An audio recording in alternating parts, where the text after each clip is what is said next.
But one of the technologies that I think will revolutionize things are artificial intelligence. And I've been watching this TV show called Westworld lately, and some of the thoughts that I've had from this have been like, powerful. Like the idea of, one, artificial intelligence. I mean, the effect that that's going to have on our society is going to be huge. But the other question, the libertarian question that comes to mind is the question of sentience. And I mean, if we do have something that has awareness, I've heard some of the perspectives from some libertarianish-minded people, and some of them have this idea of artificial intelligence, because it's something that we created, regardless of how intelligent it is, it shouldn't be extended the same rights. And one of the things I love about your work is you talk about the consistency. I mean, you look at things from a very consistent basis, and I'm curious to hear what your thoughts are in regards to artificial intelligence, in regards to their sovereignty. And to kind of fork off from that question, I know that you're also a fan. I mean, you speak about animals in a very beautiful way. I know that you have a lot of respect for animals and their rights. I definitely come from that mindset.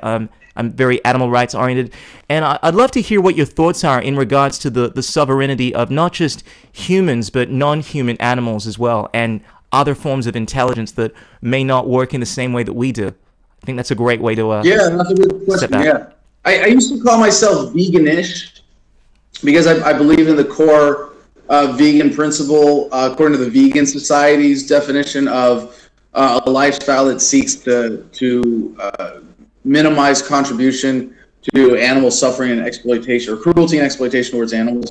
But I just call myself vegetarian now because I mean, even when I was a veganish, I have chickens on my property, and I believe I have a voluntary relationship with my chickens. As a staunch animal rights proponent, 100% agree. It has to do with the concept of the ahimsa, which is what veganism is essentially derived from. So provided it's voluntary, granted it's a controversial issue, but ultimately it is about sustaining from violence, which is the same principle within libertarianism, non-violence. Do not initiate violence. Obviously, the idea of having a voluntary relationship, fine with that. But sorry, continue. Right, I don't know. So I've come to the understanding that I think we should have voluntary cooperative relationships with animals as much as we can. So like I'm going to get goats, and I'm going to have milk and cheese, and I'm going to treat them at least respectfully, and it's sort of like how we deal with human beings who are of lesser intellectual capacity, and by that I mean like people in comas and children and like infants, and that we still extend them that same respect. But we're willing to kind of take charge or make decisions for them if we have to, if they're in their best interest. But as libertarians, in sort of the philosophy of ethics, we take responsibility for those decisions and for what we impose on others. And so when I talk to people about this, who put it in libertarian terms, I like to challenge them. I say, well, if an alien race came down to Earth, you wouldn't say, well, they don't get the non-aggression principle because they're not our species, right? So clearly, like, the line can't, is it human or not? Like, I'm sorry, but that, when it comes to the ethics, that cannot be the line. That doesn't satisfy me, right? Because even then, you go, what is human? Is it like, even in a biological sense, defining a species, and I know this is like, will want to argue with me about the terminology, and I'm not pretending to be some expert on evolution or anything like that. But even that, like, when does a species go from one species to another? Was there a line that it crosses? No. So, that can't be it.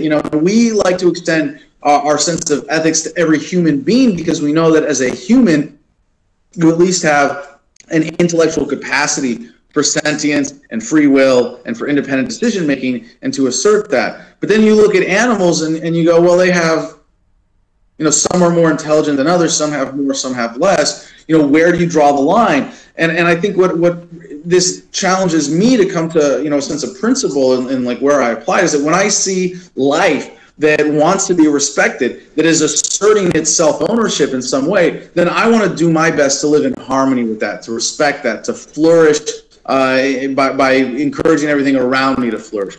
So similarly, you look at an alien, you have to say, well, an alien, if it's smart enough to get over here from another planet, right, we're going to respect that it's at least that it has some individual self-ownership, some independent will. And I think that concept of the will is very important. And I think that is a unique phenomenon. This is getting back to your question about the technology and artificial intelligence. It's like, really, I don't I'm not particularly concerned with this. I think this is a ways off, and I'm more concerned with the immediate injustices of government and doing something about them and helping people who are suffering right now. But I don't think that we are. My inclination is to say that we are not going to extend the non-aggression principle to anything that is not an individual life form, that does not have the ability to die, and I hate to say that, and maybe that's not it, but that has the ability to have an organically generated independent life, independent will. And so with artificial intelligence, no matter how smart or how capable it is, it still has to be programmed. It still has to be directed by a human being, and therefore it could be misdirected in a way that sort of makes you go, well, it's a tool. It's not really an independent actor. So I have to say that I want to be able to shoot a robot in the face if it goes haywire. I'm not going to go, well, it's intelligent, so I have to respect its self-ownership or something like that. No, and it's going to get scary. And I think when we do have technology that can completely mimic everything that the human brain can do, and then of course it'll be able to do so much more because it'll have perfect memory and motor control and all the other mechanical things that go along with that. It is going to be scary because we are going to be foolable. It's not that far around. Like, I mean, you could say we're already there with computer controlled robotics, that we have machines that human beings can mistake for other humans. That are mimicking the behavior of human beings. Yeah. Yeah, we're going to have things that you can't tell the difference unless you can find the outlet where in the butthole where you plug it in. Like we're going to have robots with artificial intelligence that good, and we're going to want to extend the non-aggression principle to them. And I think if we maintain that separation, say no, there is something that may not uniquely human.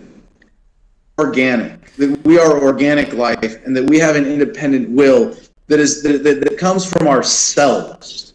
It's not like you can say that we might be created by our parents, but we're not programmed by our parents. We have an individual will that is capable of self-programming.